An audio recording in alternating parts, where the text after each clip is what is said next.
Ok, sắp đây nè các bạn như cái chia reviewនៃការ share like អញ្ចឹងអ្នកឲ្យគាត់ចុចត្រេ3នេះមកខាងក្រោមនេះបន្តមកទៀតមានរូបសញ្ញាព្រួញនេះខាងលើរបស់ Q ហ្នឹងណាសញ្ញាព្រួញ share ចុចលើហ្នឹងមកបន្តមកទៀតអ្នកឲ្យចង់ share ទៅណា share ទៅmessage យើងចុចលើ message មកយើងលោតចូលទៅក្នុង group តែអ្នកឲ្យចង់ share អញ្ចឹងអ្នកគាត់ចុច send ទៅគឺវាទៅតែម្ដងអញ្ចឹងមួយទៀតសម្រាប់ការ share ហ្នឹងយើងមាន share ចូល family ចូលអីចឹងចុច share ហ្នឹងវាមាន share ទៅ friend share ទៅ family អាកែ contact នេះ share ទៅ friend នៅក្នុង Migo អញ្ចឹងអ្នកដែលមាន friend នៅក្នុង Migo យើងគ្រាន់តែចុច tick ទៅហើយយើងចុច next ទៅចុចខាងក្រោមនេះទៅគឺវាទៅហើយ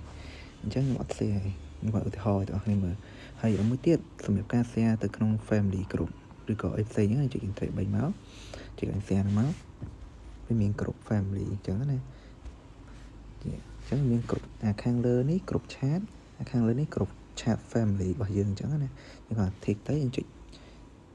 next ទៅគឺវាទៅតែម្ដង send តែប៉ុណ្ណឹងហើយមួយទៀតយើងគាត់ copy link អីគេក៏បានដែរឲ្យគេចូលមើលយើងគាត់ចុច copy link នេះមកយើងយកទៅ paste ទៅរួចអញ្ចឹងរបៀប share ការ like គឺមានប៉ុណ្ណឹង